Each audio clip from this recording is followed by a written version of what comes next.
turklarda bo'ragini yemabsiz, bu dunyoga kelmabsiz azizlarim deb turklarda bo'ragini qildim.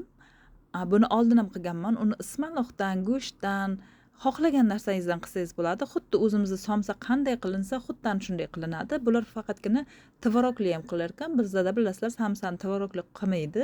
Biron joylarda qilar bilmayman, lekin men hech ko'rmaganman O'zbekistonda tvorogli samsa. Xamirimizni yoyamizda, mana shunaqa qilib nima qilamiz? Qavat-qavat qilib o'rab olamiz. Har bitta qavatiga sariyog' surib olamiz. Xuddi samsani xamiri qanday bo'lsa, buni xamiri ham xuddi ana shunday bo'ladi. Keyin buni muzlatgichga 2 soatga qo'yib qo'yamiz. Mana shunaqa xamir bo'ldi. Men xamirimni kichkinaroq oldim, chunki kam kishi bo'lganimiz uchun maydaroq qildim. Xohlasangiz oiladagi odamlarga qarab ko'proq qilishingiz mumkin siz. Mana 2 soat muzlatgichda turdi. Muzlatgichga turgandan keyin 15-20 minut eritib oldim, xona haroratida albatta.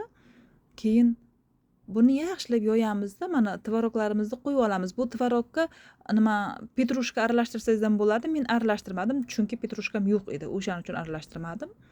Xuddi xonimda yoyadi. Bunda mana shunday qilib qo'yasiz. Keyin mana o'rab olasizda, o'rab olgandan keyin duxovka listiga qo'yib, duxovkani 200 gradusda qizdirib olib, undan keyin pishirasiz. Mana ustiga kunjutlarni ham chiroyli qilib sepib chiqdimda. Keyin pishirib oldim mana. 15-20 daqiqami, 30 daqiqami ketdi. Bilmadim, soatga ham qaramadim. Tayyor bo'ldi bo'raklarim. Albatta tayyorlab ko'ringlar do'stlarim. Sog'lik uchun ham juda ham foydali tvorog, bilasizlar.